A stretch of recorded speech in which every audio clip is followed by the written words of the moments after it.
Good evening and welcome to this webinar. My name is Richard Reddy and I'm the Director of Justice and Inclusion for Churches Together in Britain and Ireland.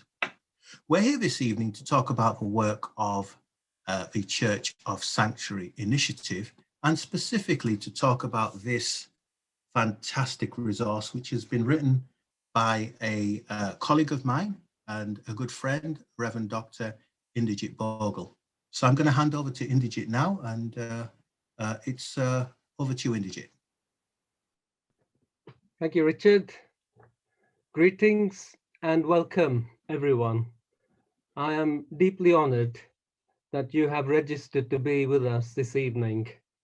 Thank you, all of you, for all the passion and the gift you bring to the achievement of justice with mercy and humility. Our primary focus this evening is to launch the resource Hospitality and Sanctuary for All, which is a resource to support the Church of Sanctuary initiative. And can I say right at the beginning, this session is being recorded and it will be available later on the CTBI website. Church of Sanctuary has grown out of City of Sanctuary and is an outworking of the City of Sanctuary vision, like schools of sanctuary and universities of sanctuary and so on.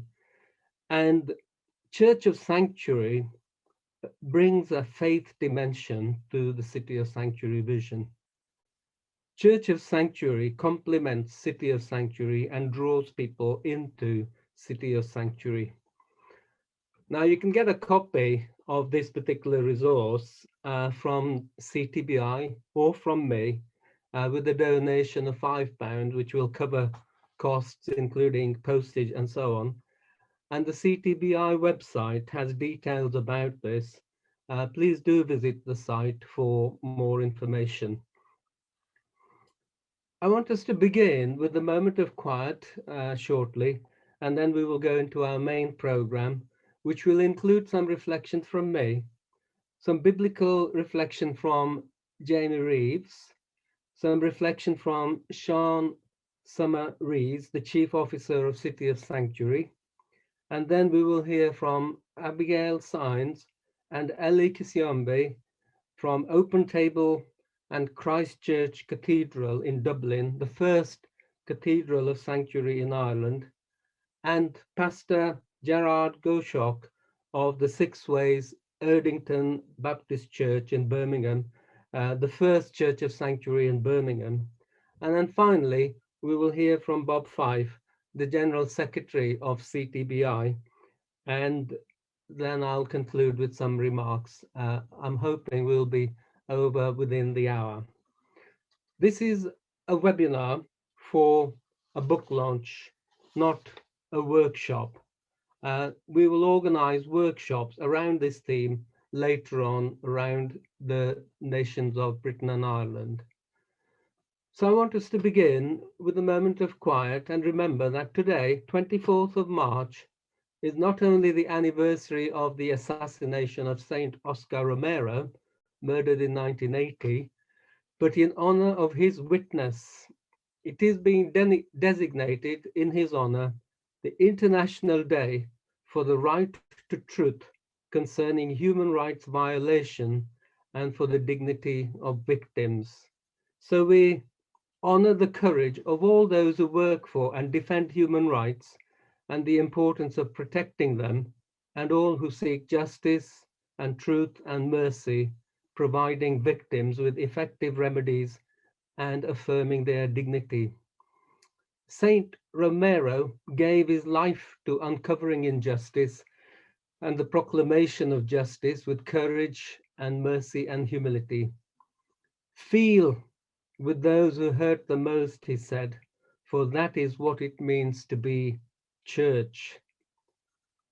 It is a disgrace that on this day, our Home Office has announced that asylum claims in the UK will be judged by how people fleeing injustice choose to travel to Britain and not by what they are fleeing from, as required by the 1951 Geneva Convention of Refugees, to which Britain is a signatory. This is not only inhumane, it is insane. Britain is not being deluged with asylum claims, and there is no need whatsoever to descend to these draconian measures. I don't want us to get sidetracked into political statements here. Church of Sanctuary and City of Sanctuary is more about welcoming people here, those who are already here, than making any political statements on immigration policy. So a moment of silence, please, for all who come to mind as we uphold the values of St. Romero and all who stand up for human rights and all victims of injustice and lies and their dignity, which no one can remove. And we remember all those thousands who die as they seek sanctuary elsewhere. Let's be quiet for a moment, and then I'll light a candle to symbolize our prayers.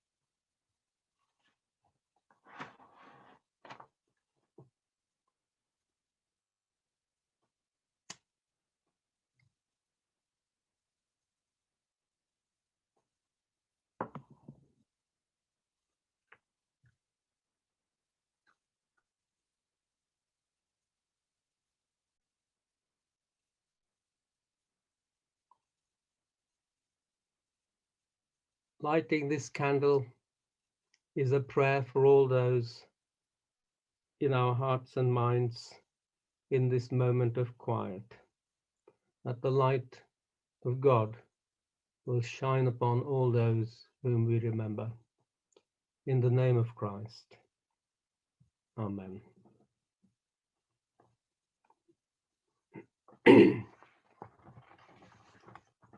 So I want to introduce now to you the resource Hospitality and Sanctuary for All, fresh off the press. This is what it looks like. It looks and feels and smells good, and I hope you'll have your copy soon.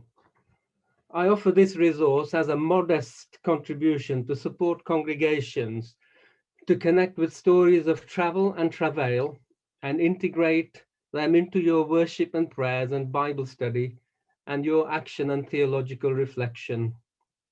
I see this resource as a prophetic and rallying call to hospitality and as a clear challenge to hostility.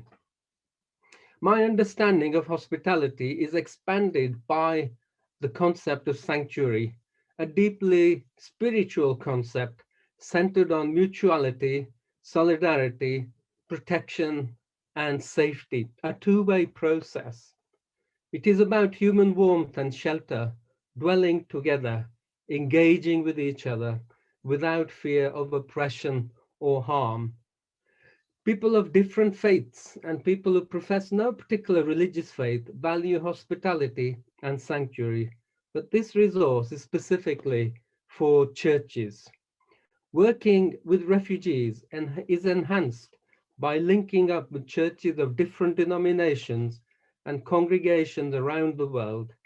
We are globally connected, and we have incredible connections to work together to build a better world for all. I am truly and deeply indebted to Churches Together in Britain and Ireland and to City of Sanctuary for supporting my work to grow the Church of Sanctuary movement. I have been working on the idea of Church of Sanctuary for about 10 years now. Initially, I shared my thoughts with Tiffy Allen and Craig Barnett in the City of Sanctuary network, and they encouraged me. And when I was trying to work out what Church of Sanctuary would look like, I talked with Barbara Forbes in Birmingham And Barbara helped me to produce the first guidelines on what it is to be a church of sanctuary. And I have used these in this resource, and you will find it in Appendix 3. So thank you to Barbara. City of Sanctuary has taken these initial thoughts and built on these to provide the most recent guidelines, for which I am thankful. And later on, Sean will introduce this to us. Around 4 years ago, I gave a presentation on Church of Sanctuary to a meeting of the European Churches Commission on Migrants in Europe.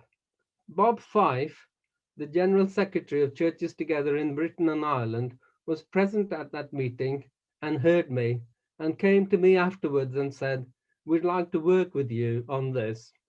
And then he linked CTBI members of staff with me. Initially Chris Elliott Hall and then Richard Reddy. And here we are with a CTBI publication.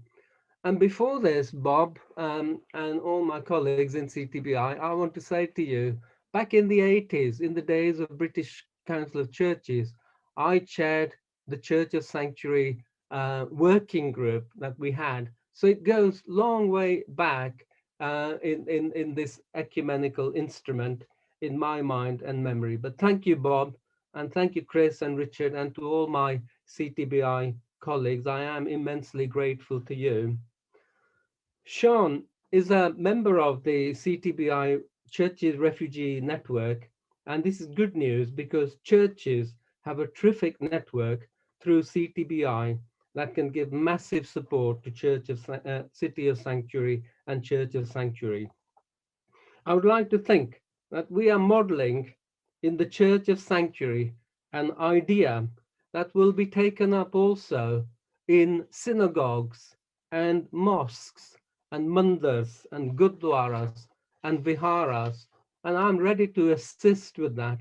And perhaps that's something that can go on the CTBI Interfaith Theological Action Group's agenda in partnership with the Church's Refugee Network. Anyway, what's in this resource then?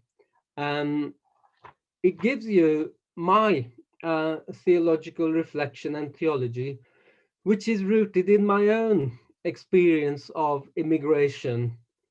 The language I use in this resource has risen from my experiences.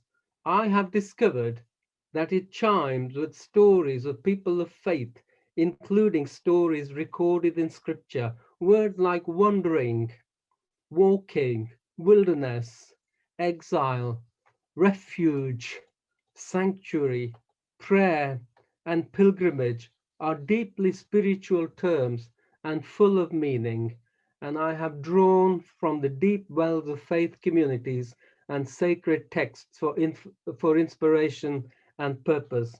I am committed to helping worshiping communities connect with stories of travel and travail in their worship and prayer and theological reflection.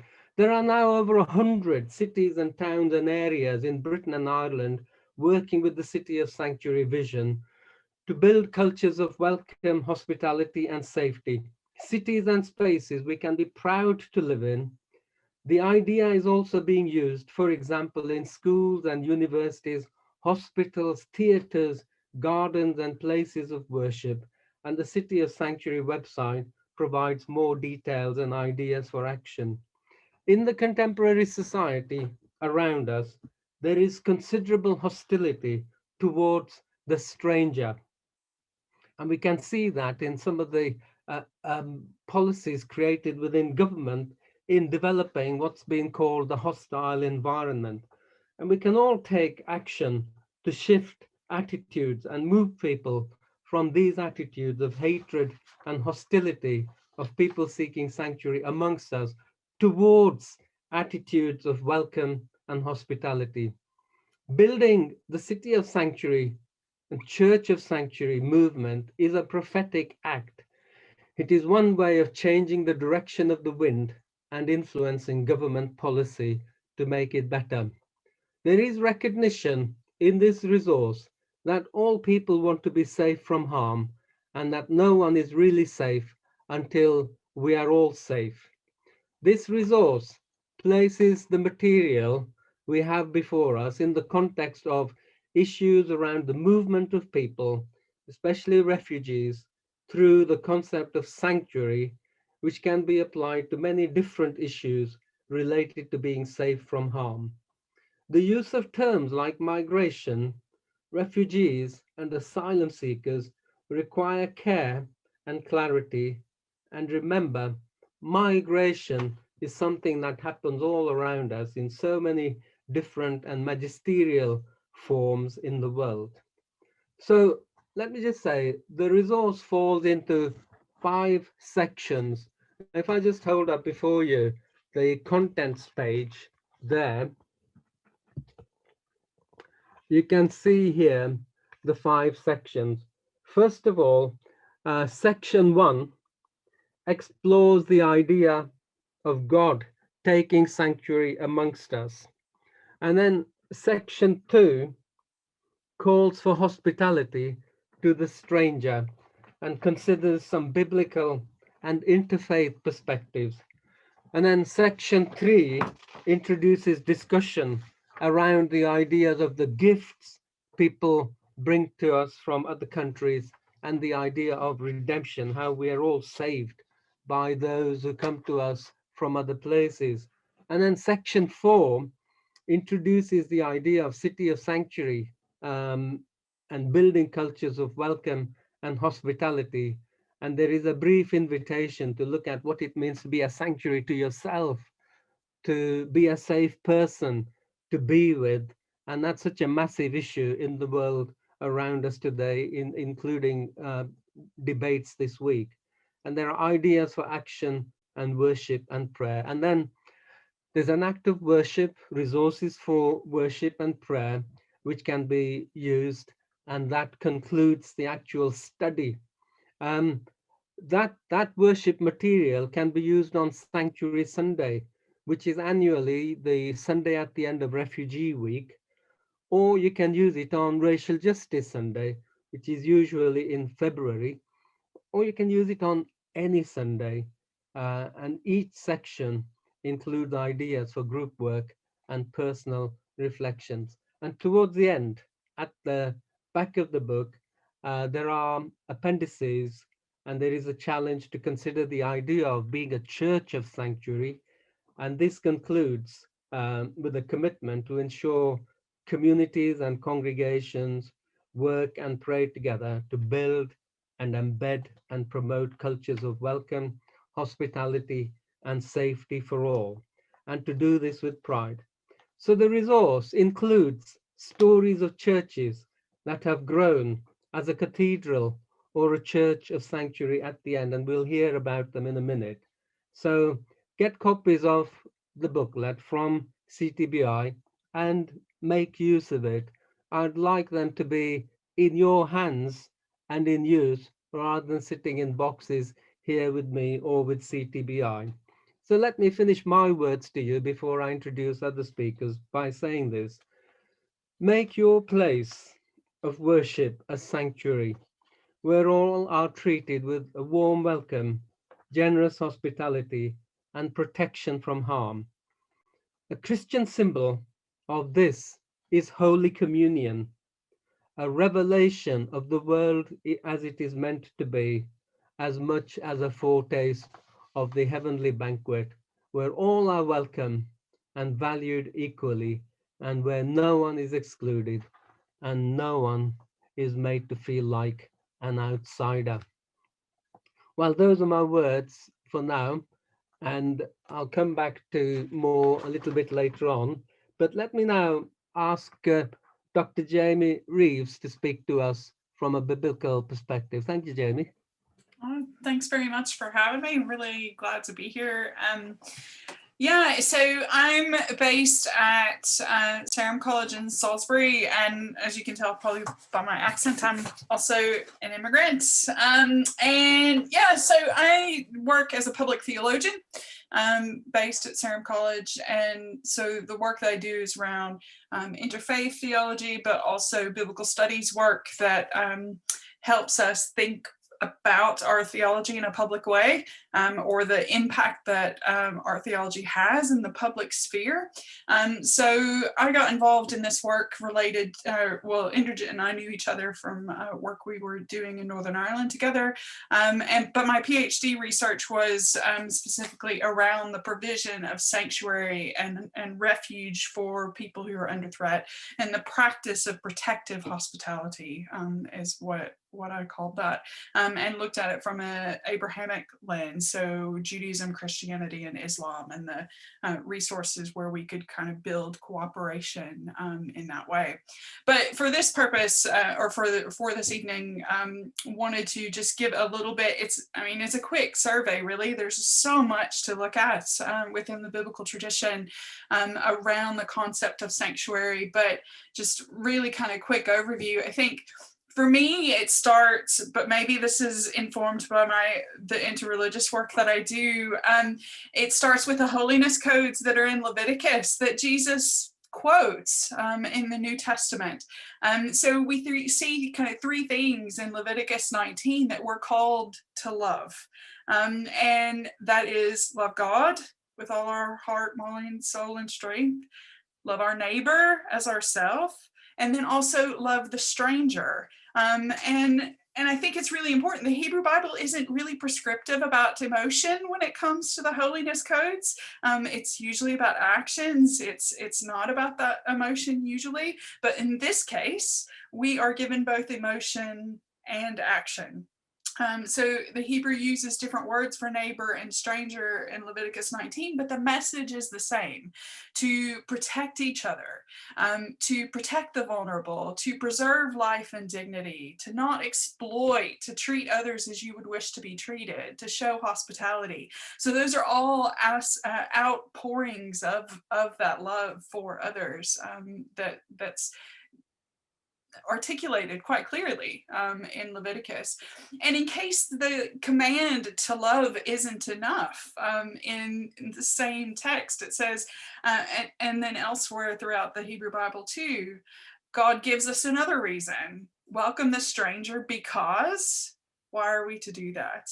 Because you were once strangers in Egypt. So if not just because I've commanded you to do it and because we're supposed to love, but also welcome others because you remember how this feels, right? And so this, treat others as you want to be treated, this kind of understanding of do this out of solidarity because you were in this place once before, right? You know how this feels. So when we look at specific stories, there's cases as well where hospitality and sanctuary get played out throughout the Hebrew Bible, and we see this love in action, and often at times of really great risk. So this isn't a naive welcome, but one that knows what's involved and is still committed in making it happen. So just, like really quickly, just even in Genesis, we have this really kind of interesting interplay between hospitality and hostility, particularly in chapters 18 to 21. So you've got 3 chapters. And so you have Abraham's welcome of the stranger in Genesis 18. You have the story of Sodom, which is a horrible story in lots of ways, but that sin was in hospitality and exploitation. And yet Lot, who's Abraham's relative, is willing to put his family on the line in order to protect his guests, in order to protect the strangers who are in his midst. In Genesis 19. And then you've got this whole hostility thing that's happening with Sarah and Hagar as well. Hagar, the stranger. So we don't even know if that's her real name. So there's just really interesting things that are happening around hospitality and sanctuary, even just in Genesis. And then we go on, and Rahab and Joshua, an ancestress of both David and Jesus, who puts herself and her family, here's a theme, at risk to protect the Israelites who are in Jericho. And then we get legislation that comes through in the cities of refuge texts that are in Deuteronomy and in Joshua and in Numbers that outlines these legal obligations for providing sanctuary for refugees. So defined in these cases as people who are fleeing the threat of violence. And interestingly, these texts equate righteousness with the ability to provide refuge or sanctuary to the people who are under threat. So there's really specific legislation about these cities too. So the roads need to be kept in good repair in order to make it easy for people to arrive there. There needs to be really clear signposting, and all efforts are supposed to be made in order for the people to find safety from retribution and from violence. And in the later text, because we see it kind of develop over the course of time, in the later text, it's the religious community who are the ones who are responsible for maintaining this. And furthermore, I think there's a really interesting connection also with the land that I think we don't really pay attention to, that the land becomes sanctified, redeemed by this limiting of violence and the blood that is shed. So the innocent blood being shed pollutes and contaminates the earth. And so the point of the cities of refuge is to keep the land from becoming contaminated by innocent blood. And we have various narratives throughout the Bible too, where people put themselves at risk for others, who provided sanctuary and hospitality for those who are under threat. And they're individuals and communities that are held up as examples of righteousness. But there's also, I think, an important recognition that in the scriptural tradition, there's also God as the other, who is living amongst us. God as this pillar of cloud in the day and fire by night in the wilderness. But the Hebrew implies that God sets up a tent amongst us, lives with us. And as such, the stranger is to be welcomed in the same way. And we see that in the way in which Jesus speaks of his own place in the world in the Christian tradition too. Emmanuel, God with us. The Gospel of John continues that tradition with God pitching a tent amongst us. God dwells with us. And then the Hebrew tradition continues further in the questions that are asked of Jesus. Who is my neighbor? And what does he do? He quotes Leviticus 19 again, right? And Jesus's answer is really radically inclusive. We are each other's keepers. We are called to welcome others and care for their needs as if they were Christ in our midst, as in Matthew 25. Then there's also this prophetic tradition that Inderjit was talking about. Scripture refers to, the prophets are regularly declaring that the nations that are called blessed and the nations that are righteous are those that love and welcome a stranger. And any of those and any others who don't have the same resources that are perceived perhaps to be into the mainstream. But conversely, the prophets regularly declare, probably more so actually, that nations that are subject to judgment, those that are going against God's will, are those who refuse to welcome, who exclude, who exploit, who oppress the poor, who marginalize and exploit the powerless, and not caring for the needy in their midst. So the tradition of sanctuary and hospitality is strong in both the Hebrew Bible and in the New Testament in the Christian tradition. But it's also strong in other religious traditions too, as Inderjit made note of earlier. There's so much that's in common in the belief and the ethics and the practices of hospitality between religious traditions. And there's so much potential for collaboration and for cooperation that isn't just about coming down to the least common denominator of what can we all agree on, but in the sense of there's so much here, there's so much resource, why don't we use it to work together for the common good? And our scriptural foundations or scriptural traditions provide a really strong foundation for that work. So there's so much to do. There's so much there. And God calls us to action as people who are called by God's name, if we are in the Jewish or in the Christian traditions, to be people of welcome, to welcome and love the stranger as God has loved us, reminding us when we need the reminder that we are all strangers We are all pilgrims. We are all sojourners and exiles in a strange land. So I wanted to end with the Leviticus 19 text because I think we know it, but when we really pay attention, it captures with such power. So Leviticus 19 verses 33 and 34. So when a stranger sojourns with you in your land, you shall not do him wrong. You shall treat the stranger who sojourns with you as the native among you, and you shall love him as yourself, for you were strangers in the land of Egypt. I am the Lord your God. That's fantastic. Brilliant. Thank you, Jamie. Really appreciate that. And you can get more from Jamie in her remarkable publication, Safeguarding the Stranger, an Abrahamic Theology and Ethic of Protective Hospitality. Thank you, Jamie, for your scholarship and for sharing with us this evening. Okay, I'm going to ask Sean Samaris to speak to us now from a City of Sanctuary perspective. Thank you, Sean. Thank you. Good evening, everyone. It's a pleasure to be with you all today, and particularly personally for me to be with people who are welcoming people seeking sanctuary, given the announcements that we've heard today. And I'd particularly like to thank Inderjit for his constant reminder to give sanctuary to ourselves. So it's been a really difficult day for everyone working in this field, but to have this event to reaffirm that there are people welcoming people seeking sanctuary all across the UK keeps us going. So I'm just going to share my screen. I've got a few slides.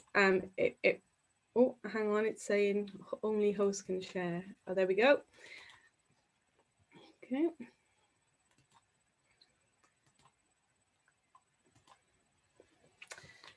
So I'm very briefly going to talk about City of Sanctuary UK and then point you to the Church of Sanctuary guidelines. I won't go into too much detail because we've got some really good practical examples of what churches of sanctuary are.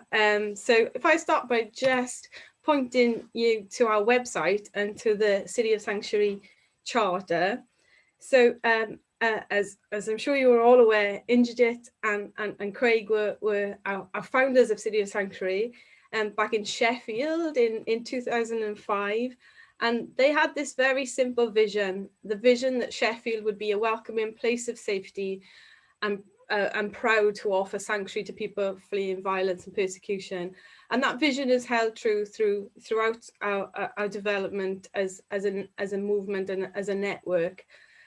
So a very simple concept that can act as a rallying cry for many, many people across the UK.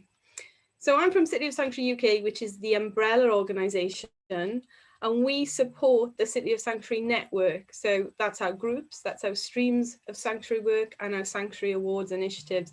And I'll explain that in a bit more detail.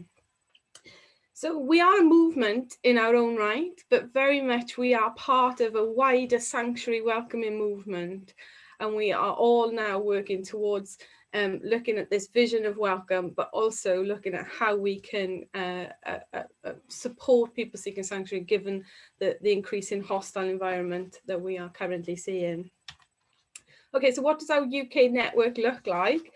So 115 plus, I say that because I know my regional coordinators have been talking to some new groups this week. So that, you know, I think what keeps us going on a daily basis is that the more hostile the government is, the more we see people wanting to get involved in welcome and make a difference across the UK. So we're not just now in cities, we're in towns, we're in villages, we're in boroughs, we're in communities.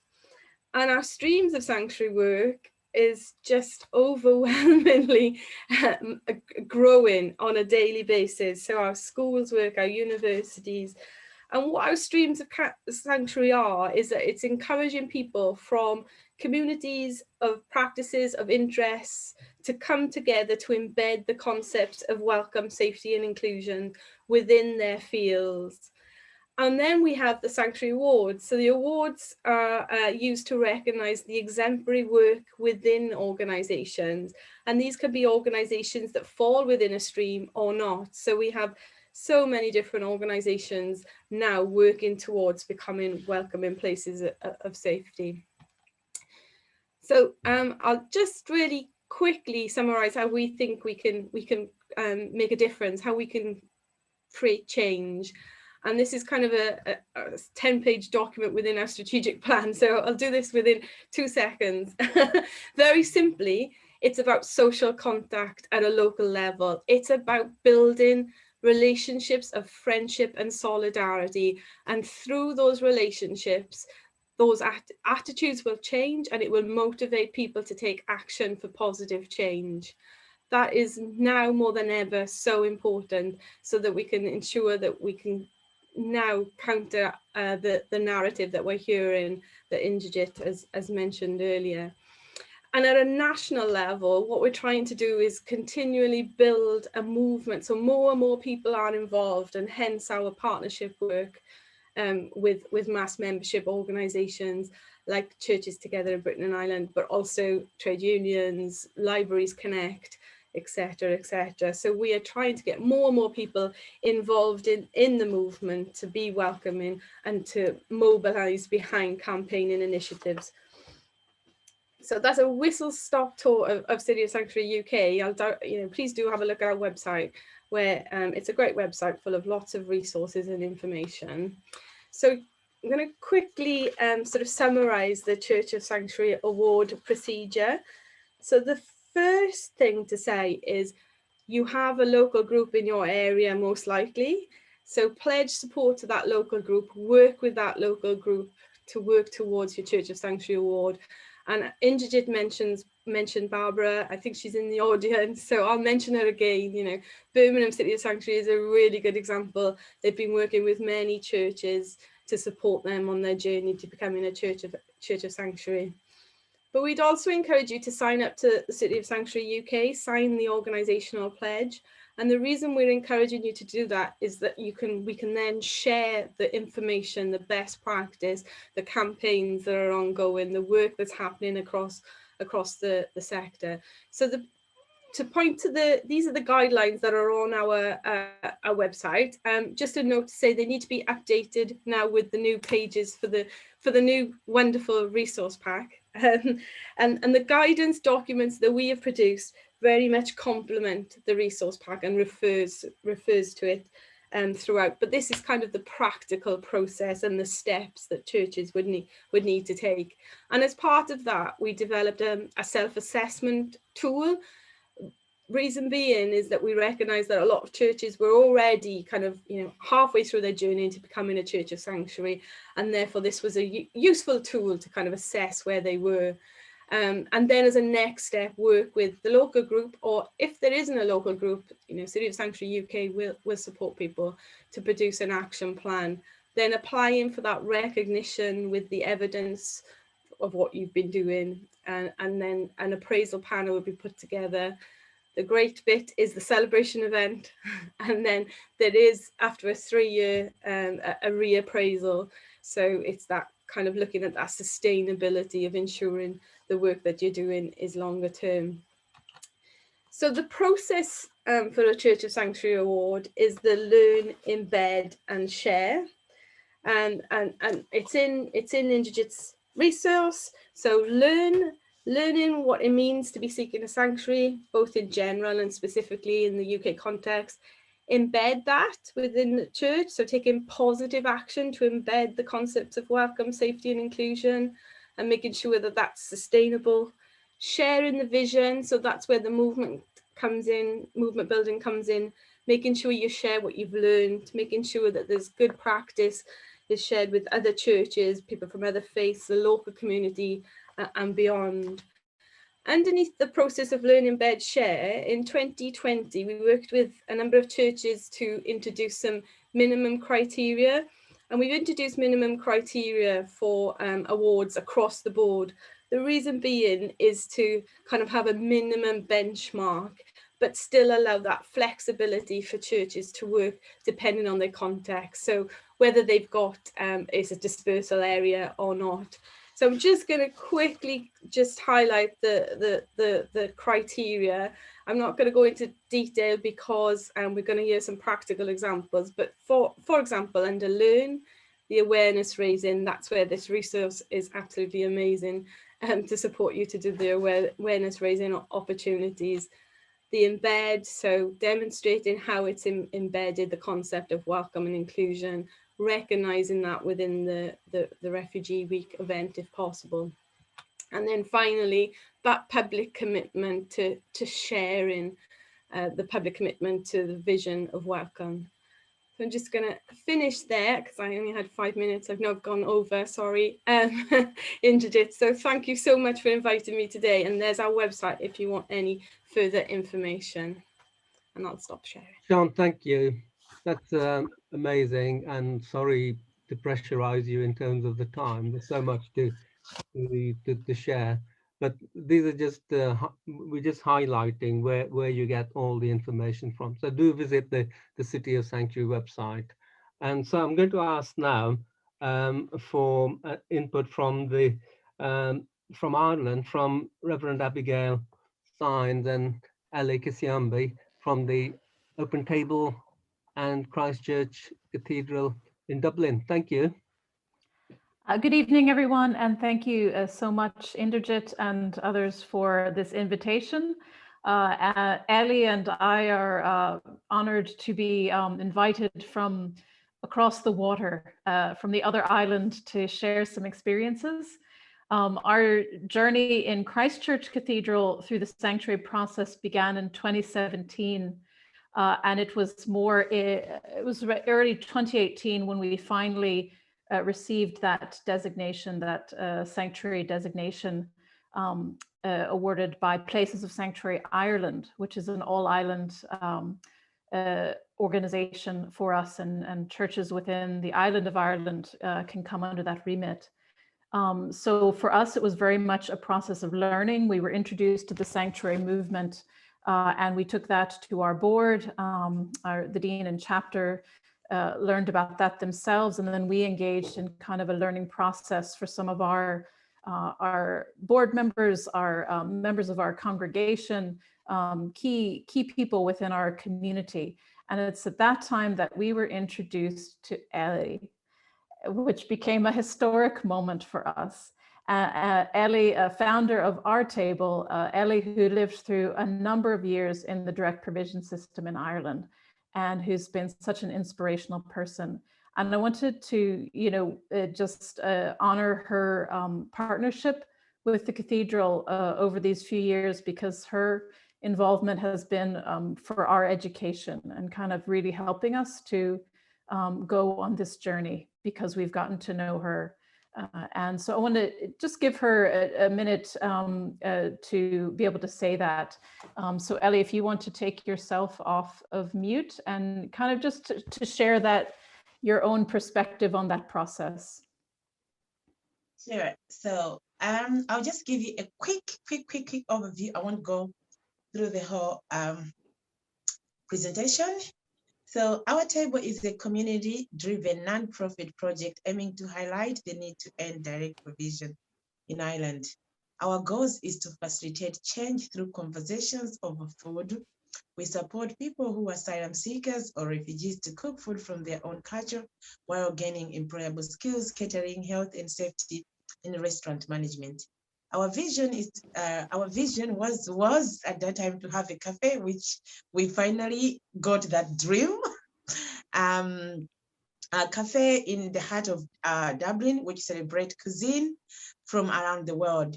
We trained people who've lived in direct provision and those that are living in the system that is inhumane. We've built awareness of the fact that asylum seekers and refugees living in direct provision cannot get employment or cook for themselves, and direct provision needs to end. Our story continues. In 2018, we launched the cafe in the Christchurch Cathedral, which was one of our best moments in our time of our project. We launched our table product, and also a friend of our table helped us to secure an industrial production space. We are the award, the Irish Cafe Award, and also we've worked with many number of partners. So I just want to say our relationship with Christchurch has been very, very like life-changing for I myself and the people that I've actually worked for. So we've actually worked with over, when we set up a cafe in a Christchurch Cathedral, that was also our moment of growth where we involved a lot of asylum seekers. We've worked with over 20 asylum seekers on a paid wage, and also we've trained people from asylum seeking background and also being able to bridge them to get employment and also to meet people at the cathedral. The cathedral has been a huge part of, like, it's a backbone, has been a huge part of the backbone for our table. Unfortunately, we've been in a pandemic time for these past 2 years, but now if we call it a home and if we call it a friend of asylum seekers, the Christchurch Cathedral has been part of that. I don't think we will be standing where we are right now if we didn't have the backbone of the Christchurch. The Dean, Reverend Abigail Sins, and all the people that works around the cathedral, they've been strongly part of us and part of the family. Now we have this culture of whereby asylum seekers who lives in Dublin, or mainly like here in Ireland, the first place that they know that they can actually go, not to go and present their stories like the way they go to Irish Refugee Council, NASC, or any other. If they want to go in a friendly space, they actually know that Christchurch is one of those. And which I don't want to speak for Reverend Abigail Sins, but I think Reverend Abigail Sins now has seen more of asylum seeker than the lawyers in Dublin are seeing. But this is actually happening because of the reception and I think the comfortability and the trust that the cathedral has built with us. I'm one of those people. Like, if I want to rant, I'm a very opinionated person, and when I'm break down, I just want to talk. I can just walk in like in the dean's office and I'll just say whatever I feel like. I know that I'm not going to be judged. That's kind of like a safe space for me. And when I'm leaving that space, I know that I'm also going to go home and have a good night's sleep. It's not easy to be an asylum seeker, or it's not easy to be a refugee.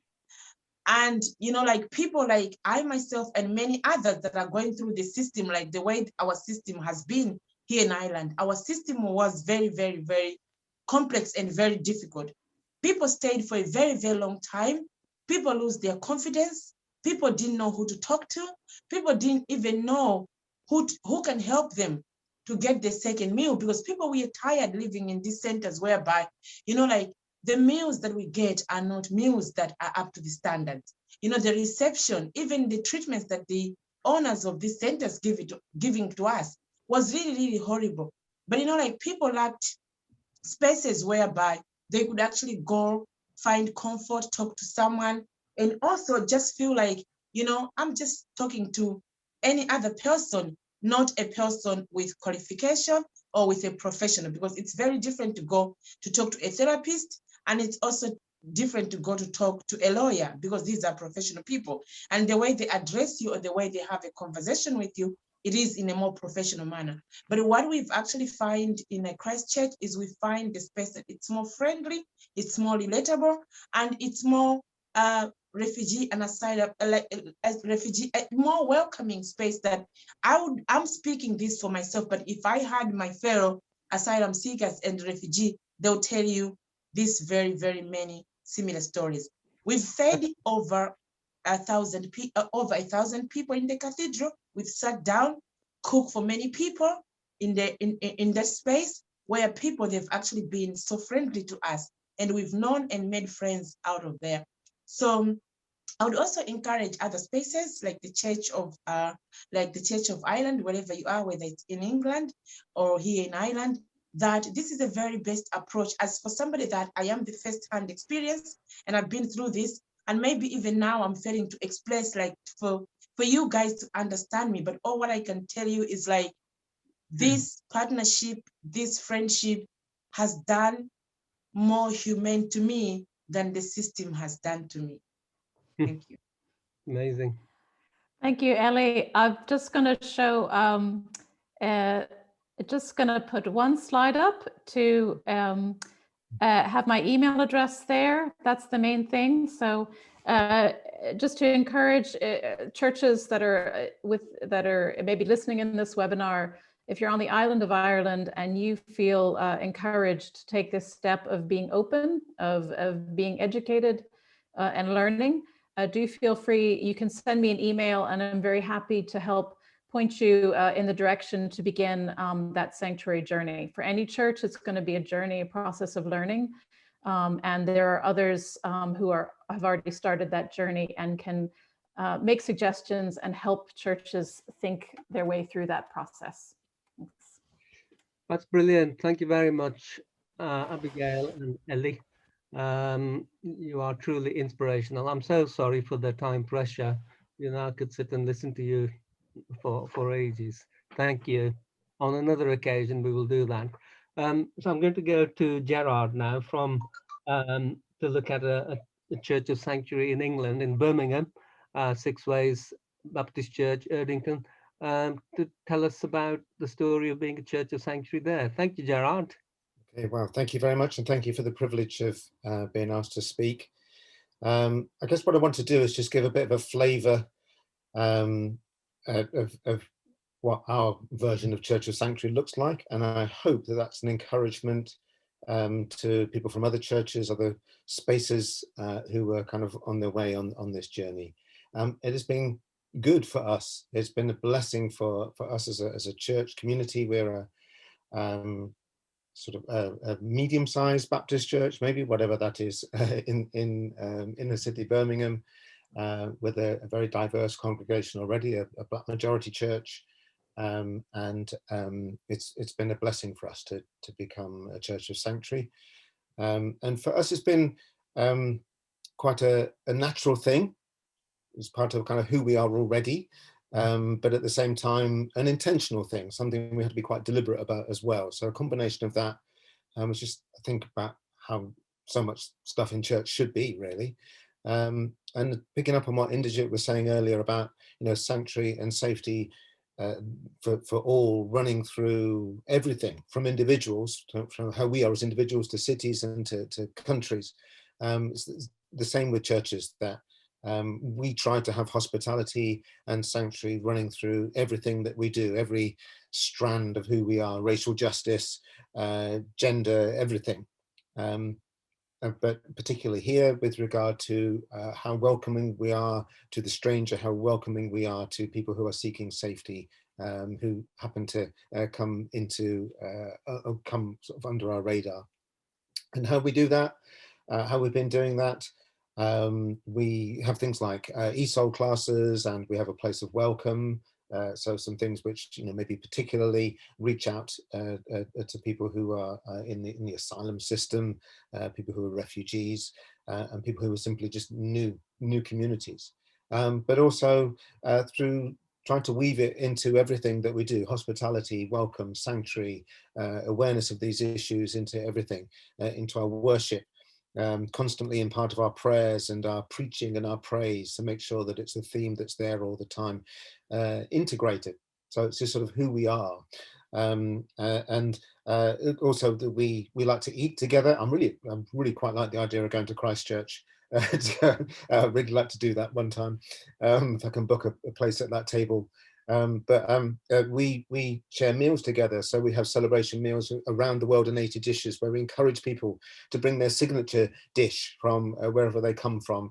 And that's for everybody in the church to do that. So, that's from shepherd's pie to jollof rice, and everything in between, and everything going beyond then as well. And that's a great starter starting point for people to have conversations and to get to know each other, and breaks things down. And I guess an encouraging thing, an exciting thing, is that once we've kind of stepped out in this way, that things have begun to happen. And we've had some things where we've sort of felt we've needed to take the initiative. So in the last few months, we've started having Anglo-Spanish Bible study. So we have a couple of families in our church who are seeking safety, who come from Central America. And they were faithfully turning up for Bible study on Zoom, but probably couldn't understand what I was going on about half the time. So we now do it bilingually. So it's having those opportunities like those. We've also then had a local, in fact, Barbara Forbes' husband, David, who comes and uses it. We have Zoom asylum hearings taking place in our church, as it were, virtually, to offer that space. We've had a Kurdish dance group made up of Syrian refugee families who used our church as well for their dance activities, well, until lockdown happened. Lots of things. And I guess one of the basic things is just walking alongside people, sharing with people and getting to know people in that relationship as well. Just sort of trying to help and be welcoming and offer hospitality just in those small details of life. How do you do this? How do you, what do I do with this? Those kind of things. Attending things as best we can with people, which anybody can do. And it just, it's such an enriching thing for us when we do that, but hopefully it's enriching for the people who we're walking alongside too.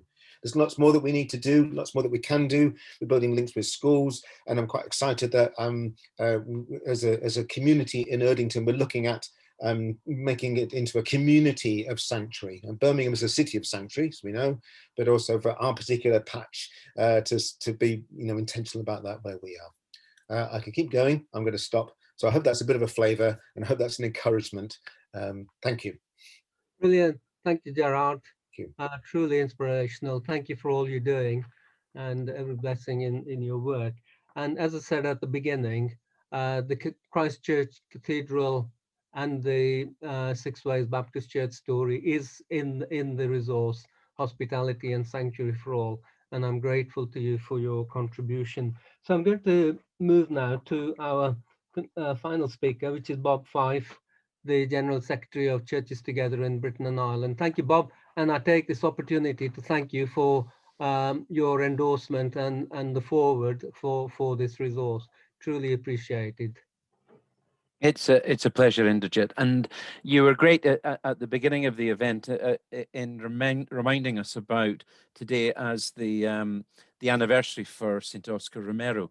And for many of us, people of my age, we came into while we were training for ministry, we came into the ecumenical movement because we were inspired by people like Oscar Romero, because we wanted to fight injustice, and people like him and so many of our forebears in the British Council of Churches and the World Council of Churches have been the beacons of hope through all of that.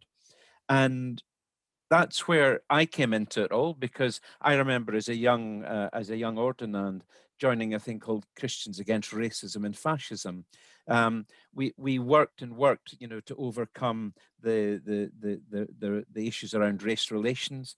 The British Council of Churches, what is now Churches Together in Britain and Ireland, had a race relations unit. It had anti-nuclear work that it was going on. It worked for freedom of expression, interreligious dialogue, the equality of women, and then in our context now, adding in climate change. And all of these issues, so many of them that we thought that we'd been able to have great successes about, have now come back onto our screens.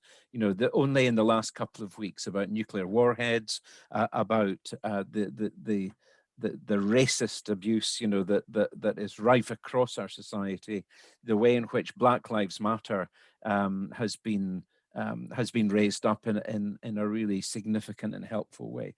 All of these things are issues that CTBI and so many of us, have been passionate about all of our lives and are back on the table.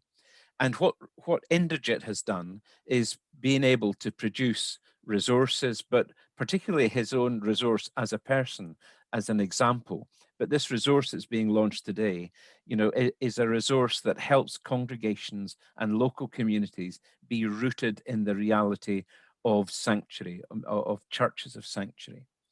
This isn't going to be a resource that's going to solve all the other problems. I see some of the questions, on the screen about Black Lives Matter, about racism and so on.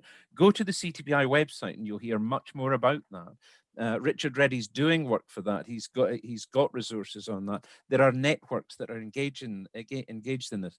This is a resource, a brilliant resource that is about Church of Sanctuary. And this is the work, that Inderjit has done so effectively. We work best when we work together, and we work together when we're doing things like this, where we're washing the feet of Jesus, when we're offering food and hospitality.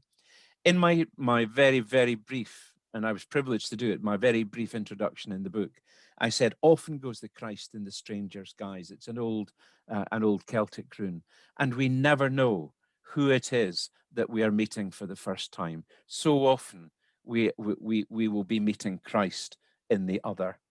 And this is so important in terms of our lives and our ministry. I just want to say a huge thank you to Inderjit and to all the other people who are making this happen. It's not a cure-all. There's lots of other stuff that's going to go on about racism and climate change and all the other things.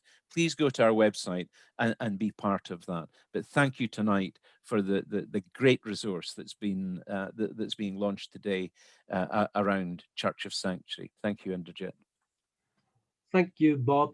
Well, I think that our time is up. If I could just say in closing, we are meeting in the context of inhumane politics and realities, as I said earlier, and also in the context of all the complexities of COVID-19. We are in a world which is about polarization. And I think in the context of all that, we have to do all we can to bring people together and to connect them. I am very grateful to the wide range of people from many, many backgrounds who have helped me to put this resource together. In that sense, in response to one of the comments, I can say it's a truly inclusive resource, not just my work, but contributed to by many people, and that's reflected in all those who have spoken this evening. I would say it's more important than ever now to express what it is to be human and to call people to be human, to promote hospitality and call people to hospitality and warmth and a sanctuary, and always, always to challenge hatred and hostility, the most vicious of which is racism. And this is definitely one of the challenges to racist attitudes which are out there, particularly to those who come here from other countries. So make sure no one walks alone. And this is the theme of Refugee Week this year, to which I want to direct you also, and to say, do mark Sanctuary Sunday, which this year is on the 20th of June, and do all you can to ensure that those who are most likely to be marginalized are connected and have good connections and interconnections and good relationships. And to one comment from Pollyanna from France, thank you. And definitely this whole idea of sanctuary is spreading wider than Britain and Ireland, and we need engagement in other parts of Europe also, and welcome your support, and thank you for offering to do that. So thank you all very much for joining in, and I want to assure you of my prayerful solidarity, and if I can assist you in your work, then please do get in touch, and other resources are available to you at Churches Together in Britain and Ireland. God bless you, go well and stay well, and may God make your efforts fruitful. Thank you. Bye.